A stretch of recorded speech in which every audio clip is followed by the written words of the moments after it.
मेरे भाइयों, अल्लाह तबारक व तआला ने हम पर ये एहसान किया है कि हम मुसलमानों के घरों में पैदा हुए हैं और हम मुसलमान हैं। अल्लाह तबारक व तआला ने इस्लाम की 5 बुनियादें बताई हैं, उनमें एक हज भी है। हज साल में एक मर्तबा जो उसकी ताकत रखता हो उस पर फ़र्ज़ है। ये बात अल्लाह तबारक व तआला ने इस आय मुबारक में बयान फरमाई है कि वलिल्लाहि अलन्नासि हिज्जुल बैति मन इस्तताअ इलैहि सबीला। लोगों पर अल्लाह की तरफ से बैतुल्लाह का हज करना लाजिम है। मन इस्तताअ इलैहि सबीला, उसको उस पर लाजिम है जो उस रास्ते पर चलने की ताकत रखता हो। तो हज की चंद शराइत हैं।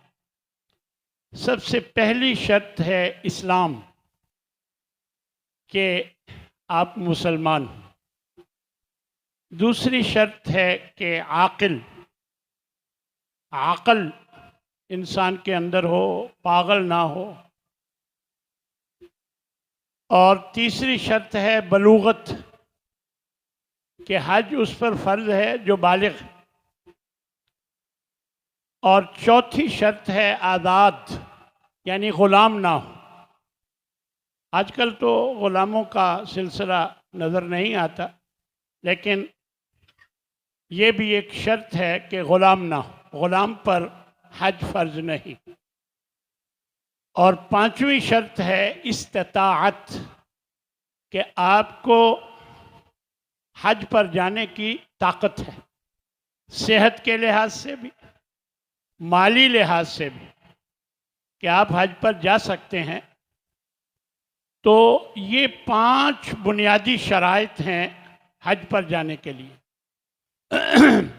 और ख़वातीन के लिए एक इजाफी शर्त है कि उनका महरम साथ हो, क्योंकि नबी करीम सल्लल्लाहु अलैहि वसल्लम ने इरशाद फरमाया है, ला यहिल्लु लिम्रअतिन अन तुसाफिर सलासन, कोई औरत 3 दिन रात का सफ़र नहीं कर सकती, इल्ला व मअहा ज़ू महरमिन, मगर ये कि उसके साथ महरम हो, उसका वालिद हो, उसका खामद हो, उसका भाई हो, जो भी महरम है वो उसके साथ।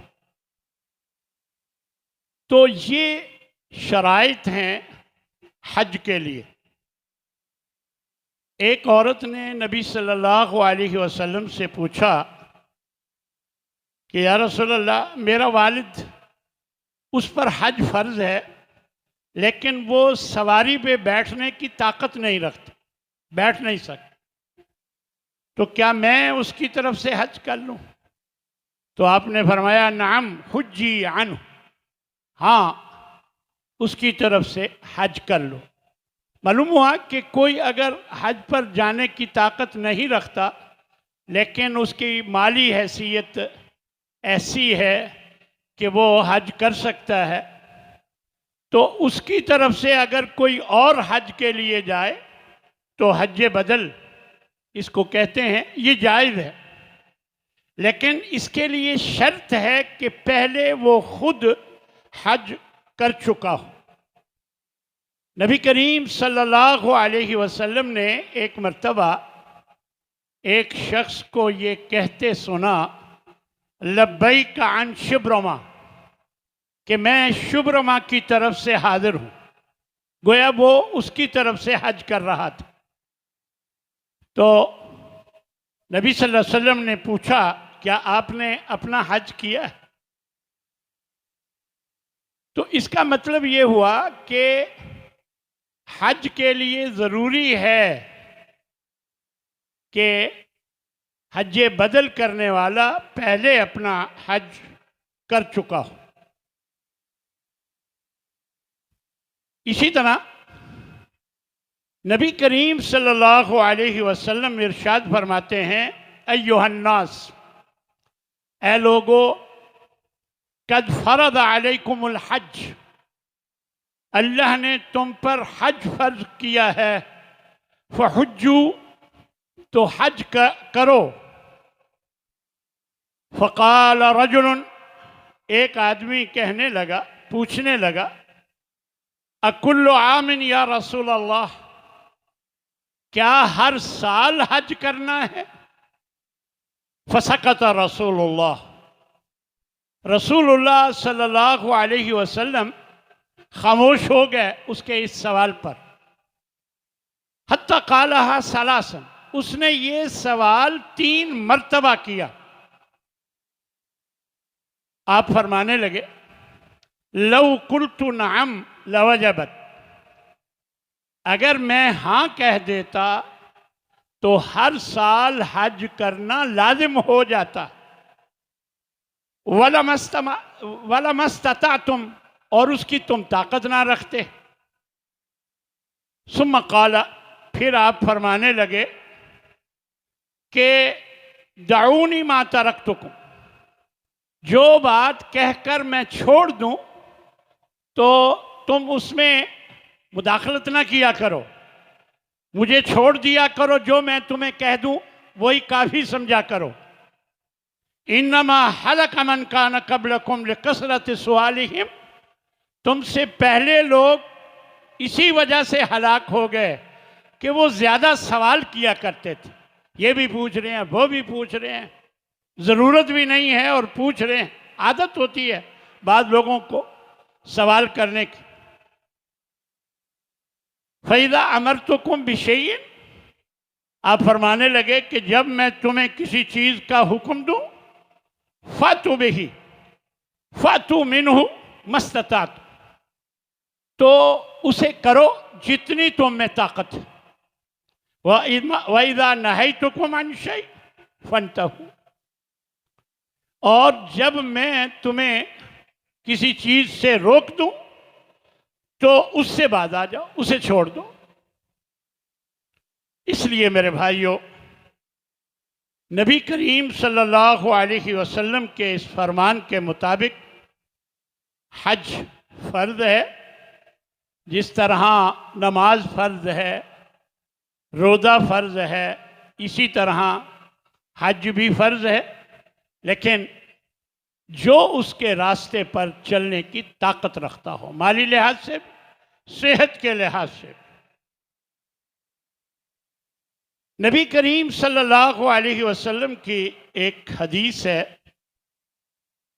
कि फरमाया, मन अराद अल हज, जो हज का प्रोग्राम बना ले, इरादा कर ले हज का, फलयतअज्जल, तो फिर उसे जल्दी करना चाहिए। ये नहीं कि अच्छा अगले साल देखूंगा, फिर वो साल भी गुजर गया, फिर अच्छा अगले साल सही, नहीं। फलयतअज्जल, अब साफ ज़ाहिर है हज साल बाद ही आना है, तो यतअज्जल का माना है कि जिस साल में हज आ रहा है तो बस उसी साल कर लो। फ़इन्नहु कद यमरज़ुल मरीज़, हो सकता है कोई बीमार हो जाए, उसने हज का इरादा किया और वो मौका एक दफ़ा गंवा बैठा और फिर बीमार हो गया, अगली दफ़ा कर ही नहीं सका, ये भी तो हो सकता है। और फरमाया व तज़िल्लुद्दाल्ला, और हो सकता है कि उसकी सवारी गुम हो जाए। और व तारिजुल हाजा, हो सकता है कि कोई रुकावट हो जाए।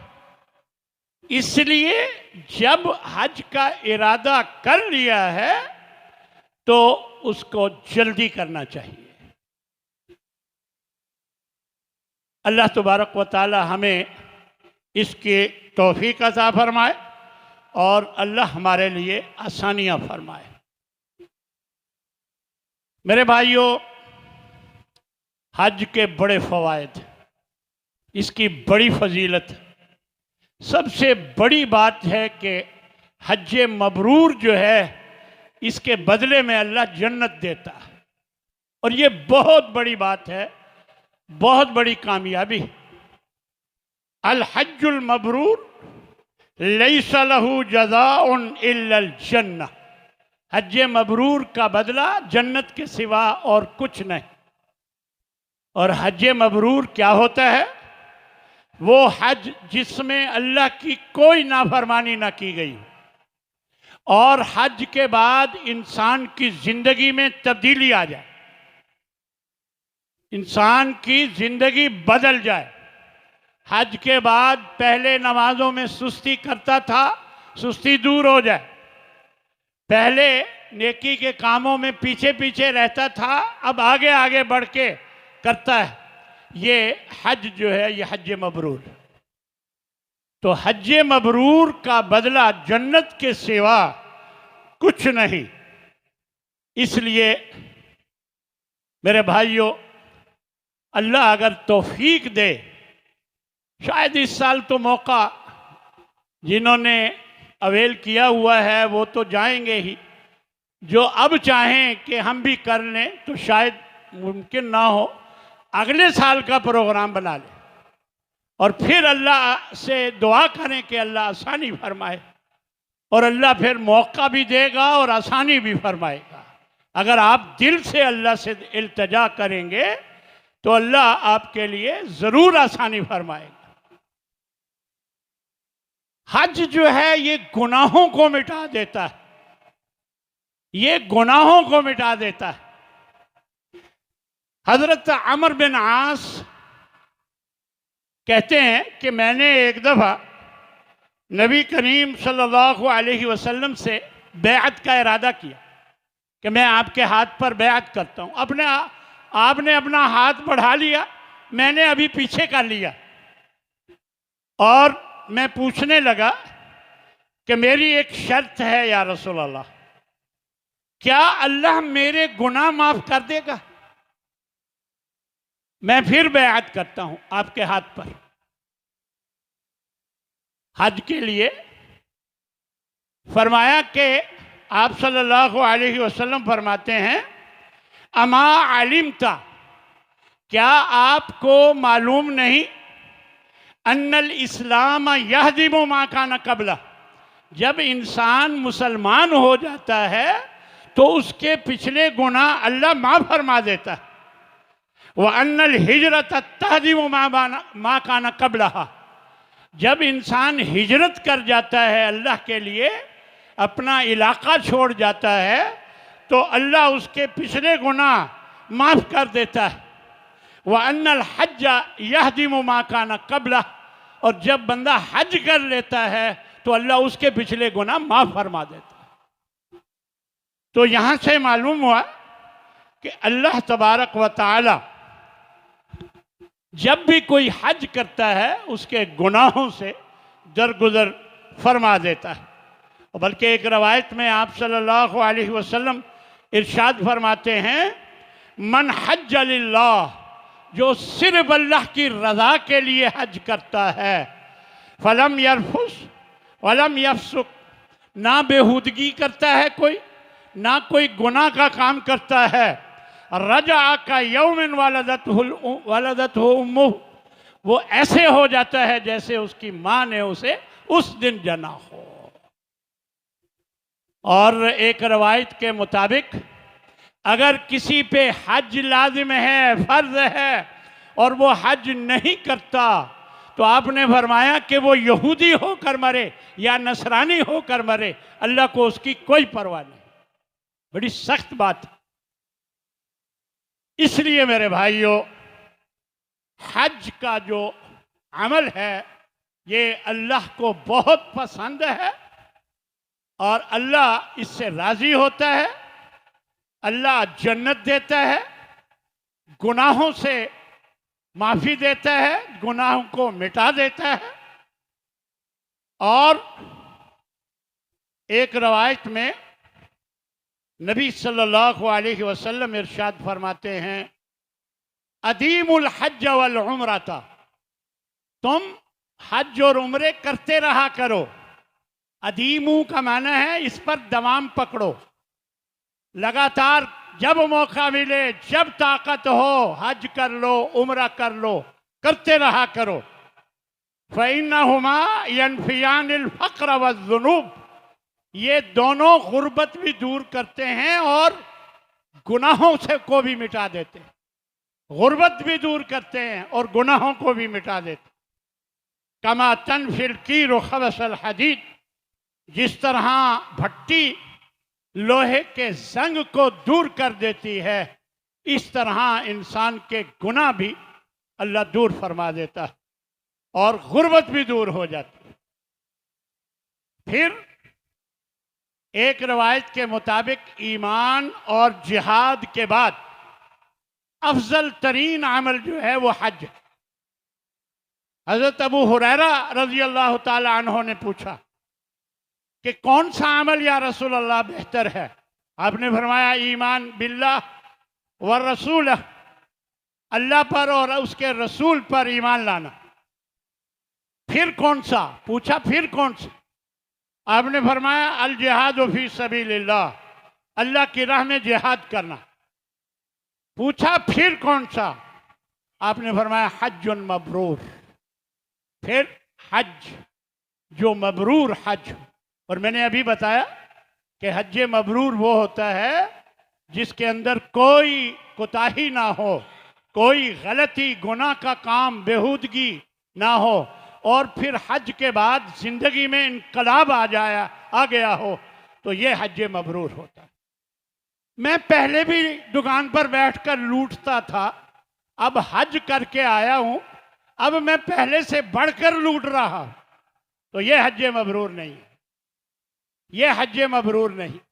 हज मबरूर ये है कि मेरी जिंदगी बदल गई हज के बाद, जब से मैं आया। और इंसान को पता चल जाता है, अल्लाह तबारक व ताला तो जानता ही है, खुद इंसान को भी पता चल जाता है। फिर हज के बारे में फरमाया ये सबसे अफजल जिहाद है, सबसे अफजल जिहाद। हजरत आयशा रजी अल्लाह ताला अन्हा फरमाने लगी, या रसूलल्लाह हमें भी जिहाद का मौका दें, हम भी जिहाद करें। तो आपने फरमाया लाकिन्ना अफजलुल जिहाद हज्जुम मबरूर, बेहतरीन जिहाद जो है वो हज मबरूर। और एक जगह फरमाया जिहादुल कबीर वल ज़ईफ वल मरअती हज्जुन अल हज्जु वल उम्रत, के बुजुर्ग बड़ा आदमी, बुजुर्ग आदमी और कमज़ोर आदमी और औरत, इनका जो जिहाद है ये हज और उम्रा है। यानी अगर ये जिहाद में तो ताकतवर बंदे की ज़रूरत है, नौजवान की ज़रूरत है। अगर कोई कमज़ोर है, बुजुर्ग है और औरत है, तो वो हज और उम्रा करती है, तो यही उनका जिहाद है। ये अल्लाह के नबी सल्लल्लाहु अलैहि वसल्लम इरशाद फरमाते हैं। फिर फरमाया कि हुज्जाज अल्लाह के मेहमान होते हैं, उनकी दुआएं अल्लाह कबूल फरमाता है। फरमाया अल गाजी फी सबीलिल्लाह वल हाज वल मुअतमिर, जो अल्लाह के रास्ते में जिहाद करने वाला है और जो हज करने वाला है, उम्रा करने वाला है, दआहुम, ये वफदुल्लाह, ये अल्लाह के मेहमान हैं। दआहुम फअजाबू, अल्लाह ने इनको बुलाया है और इन्होंने अल्लाह की पुकार पर, बुलावे पर लब्बैक कहा है। फसअलूहु फअताहुम, अब ये जो भी मांगते हैं, मांगेंगे, अल्लाह उनको ज़रूर देता है। जो भी मांगते हैं अल्लाह उन्हें ज़रूर देता है। तो गोया ये हाजी लोग अल्लाह के मेहमान होते हैं, अल्लाह से जो दुआएं करते हैं अल्लाह उनकी दुआएं कबूल फरमाते। लिहाजा अल्लाह जिसको मौका दे रहा है हज का, उसे चाहिए कि वो अपने लिए, अपनी औलाद के लिए, अपने माँ बाप के लिए और अपने रिश्तेदारों के लिए, अपने दोस्तों के लिए, जिन्होंने कहा हुआ है उन सब के लिए वो पूरी फहरिस्त बना ले और सबका नाम ले लेकर दुआएं करे, क्योंकि अल्लाह उसकी दुआएं कबूल फरमाता है।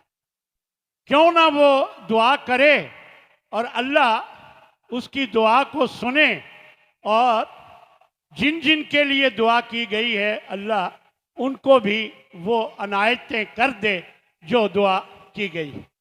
इसलिए उसे भूलना नहीं चाहिए। इसी तरह फरमाया कि सफर हज में अगर कोई फौत हो जाए तो उसके लिए जन्नत।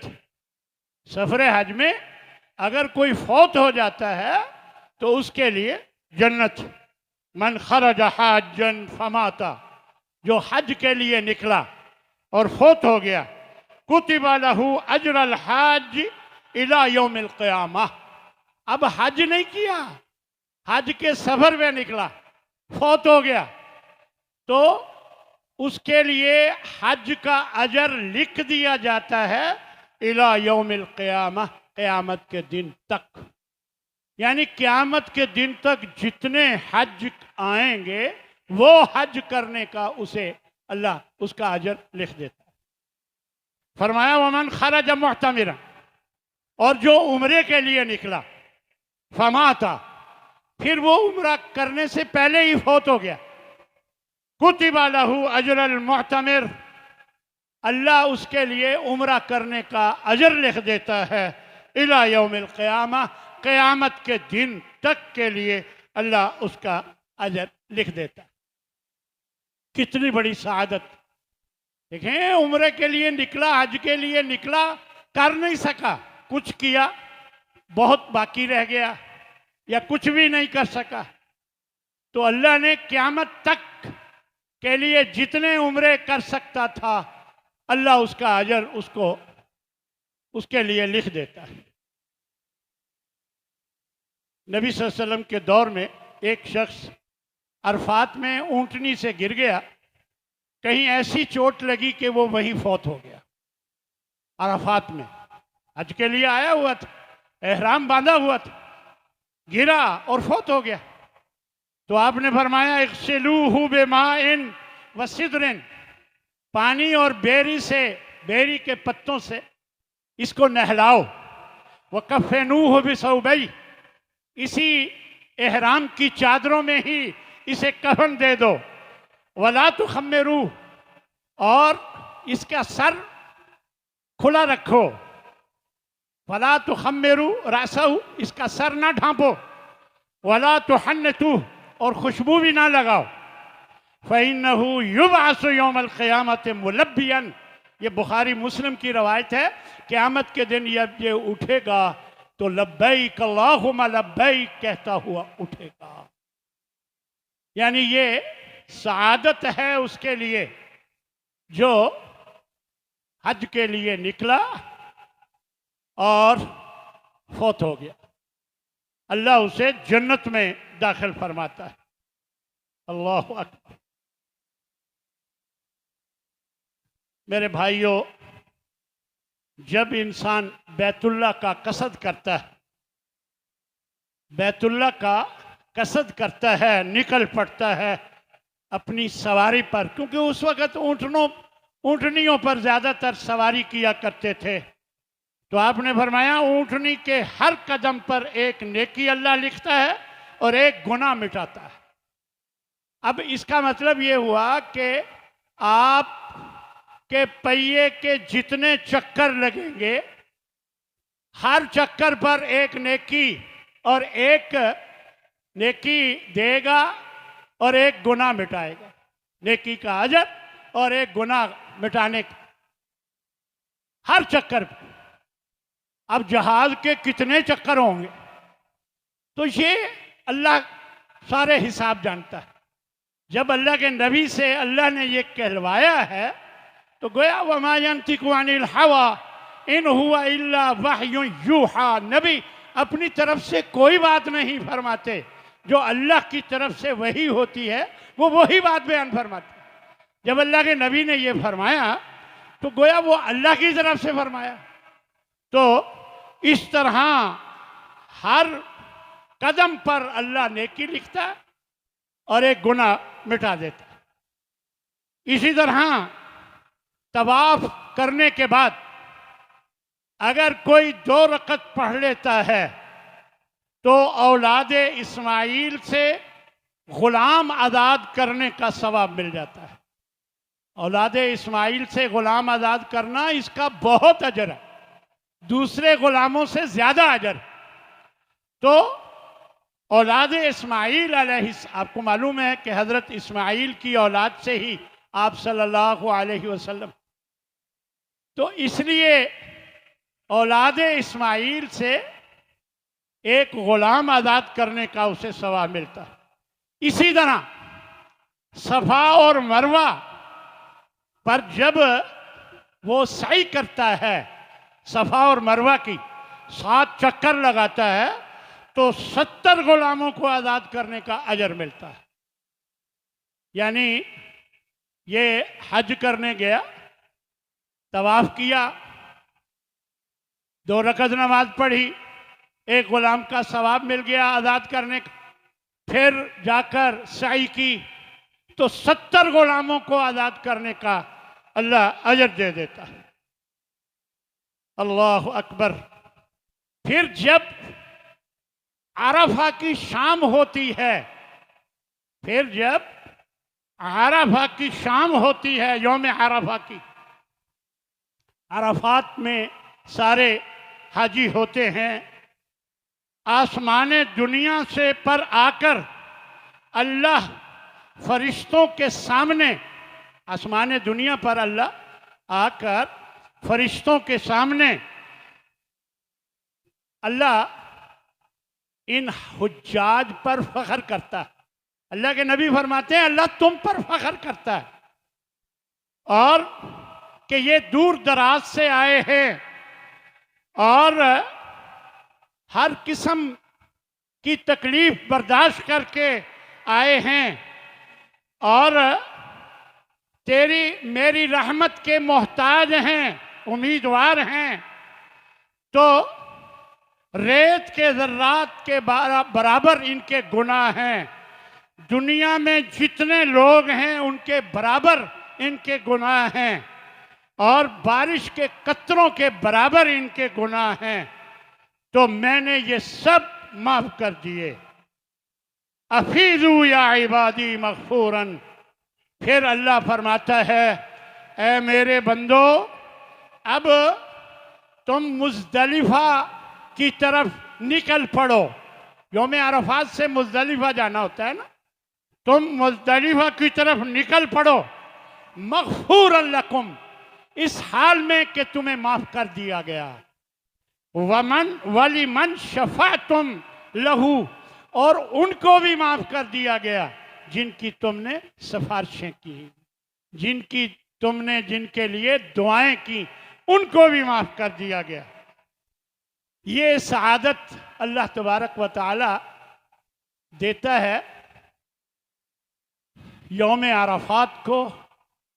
मैदान अरफात में जब हाजी अल्लाह से दुआएं कर रहे होते हैं, इसके जवाब में अल्लाह शाम के वक़्त ये बात बयान फरमाता है। और उसके बाद फिर ये लोग मुज़दलिफा जाते हैं, फिर अगले दिन जमरात को कंकरियां मारते हैं। तो हर कंकरी के बदले अल्लाह तुम्हारे गुनाह, फरमाता है नबी सल्लल्लाहु अलैहि वसल्लम फरमाते हैं कि अल्लाह तुम्हारे हर कंकरी के बदले तुम्हारे गुनाह माफ फरमा देता है। अल्लाह तबारक व तआला तुम्हारे गुनाहों को माफ कर देता है। फिर तुम कुर्बानी करते हो। अल्लाह फरमाता है कि मैंने इस कुर्बानी का अजर तुम्हारे लिए ज़ख़ीरा कर लिया, और फिर सर मुड़ाते हो। अल्लाह फरमाता है हर बाल के बदले तुम्हारे लिए नेकी लिख दी है और एक गुनाह मिटा दिया गया। हर बाल के बदले एक नेकी लिख दी है और एक गुनाह मिटा दिया गया। फिर एक फरिश्ता आता है, वो उस हाजी के कंधे पर हाथ रखकर कहता है, जाओ अब तुम मुस्तकबिल के लिए अमल करो, पिछले गुनाह तुम्हारे माफ हो गए। मुस्तकबिल के लिए अमल करो, अल्लाह ने तुम्हारे पिछले गुनाह माफ कर दिए। तो ये सआदत मेरे भाइयों हुज्जाज किराम को मिलती है। अल्लाह से दुआ है कि अल्लाह हमारे तमाम हुज्जाज किराम को ये तौफीक दे कि हज के जो तकाज़े हैं, जो आदाब हैं, उनको वो मलहूज़ खातिर रखें ताकि उनका हज मबरूर हो और अल्लाह के यहाँ काबिल कबूल हो, और जो हज मबरूर की सआदतें हैं वो हासिल कर सकें। मेरे भाइयों, हज के कुछ आदाब हैं, इन आदाब का ख्याल रखना भी ज़रूरी है। सबसे पहली बात यह है कि हज सिर्फ अल्लाह की रज़ा के लिए, अल्लाह का कुर्ब और तकर्रुब हासिल करने की नीयत से किया जाए कि मैं अल्लाह के करीब हो जाऊं, मैं अल्लाह मुझसे राज़ी हो जाए, सिर्फ ये मकसद। फिर हज के जो अखराजात हैं वो रिज़्क़ हलाल से करे, ये भी हज के आदाब में शामिल है। या अय्युहन्नास, ए लोगो, आप फरमाते हैं इन्नल्लाह तय्यबुन ला यक़बलु इल्ला तय्यबन, अल्लाह खुद भी पाक है और पाक चीज़ को कबूल फरमाता है। रिश्वत तो पाक नहीं होती, सूद तो पाक नहीं होता, इसी तरह नाजायज़ तरीके से कमाई हुई दौलत पाक नहीं होती। पाक चीज़ को अल्लाह कबूल फरमाता है। लिहाजा हज के लिए जो भी रकम मुख्तस करो, ज़रूरी है कि वो हलाल और पाक हो, रिज़्क़ हलाल से हो। इसी तरह लोगों के हुकूक, मसलन कर्ज वगैरह अदा करके फिर जाए और अपने तमाम गुनाहों से तौबा करके जाए और कोशिश करे कि किताब व सुन्नत की रोशनी में हज और उम्रे के जो अहकामात हैं उसे सीखे और उसके मुताबिक हज करे। इसी तरह दौराने सफ़र भी कुछ आदाब हैं, उनको भी मलहूज़ खातिर रखा जाए। एहराम की नियत के बाद ज़ुबान की हिफाजत करे, झूठ ना बोले, गीबत ना करे, किसी को अपनी ज़ुबान से तकलीफ़ ना पहुँचाए, यानी अपनी ज़ुबान की हिफाजत करे। रश में ख़ुसूसी तौर पर तवाफ़ और सई और रमी, इन 3 मौक़ों में रश होता है। इस रश वगैरह में लोगों को तकलीफ़ ना पहुँचाए, कोहनियाँ ना मारे कि दूसरों को कोहनी मार के धक्का देकर खुद आगे जाने की कोशिश करे, ऐसा मत करे। इसी तरह वहाँ जाकर बाजमात नमाज की पाबंदी करे, नमाज बाजमात पढ़ने की पाबंदी करे। और ख़वातीन के लिए ख़ास बात यह है कि वो गैर महरम मर्दों के सामने बेपर्दा ना हो। ये जो कहा जाता है कि ये हराम में पर्दा नहीं है, लेकिन जब आगे मर्द ना हो, आगे अगर मर्द हो तो फिर बापर्दा होना ज़रूरी है औरत का। तो इसलिए इन चीज़ों का ख्याल रखा जाए, क्योंकि अल्लाह ने अपने नबी से ये फरमाया, कुल अज़वाजी का व बनाती का, अपनी बीवियों से भी कह दो, अपनी औरतों से भी कि वो, और मोमिनों की औरतों से भी कि वो अपने ऊपर मोटी चादरें लिया करें, यानी वो उस चादर के पल्लू से पर्दा किया करें, अपने चेहरे का पर्दा भी करें। तो ये सारी बातें जब हज करने वाला करेगा तो उम्मीद की जाती है कि अल्लाह उसका हज मबरूर बना देगा। अल्लाह तबारक व तआला से दुआ है कि अल्लाह हमारे तमाम हाजियों के हज को हज मबरूर बनाए और उन्हें तौफीक दे कि वो किसी किस्म की कोताही के मुर्तकिब ना हो। अल्लाह मुझे भी और आप सबको एक दफ़ा फिर हज करने की तौफीक दे, आसानी फरमाए, मौका दे। अल्लाह तबारक व तआला हम सबको इसका ज़रूर मौका दे। व आखिर दावाना अनिल हम्दुलिल्लाहि रब्बिल आलमीन।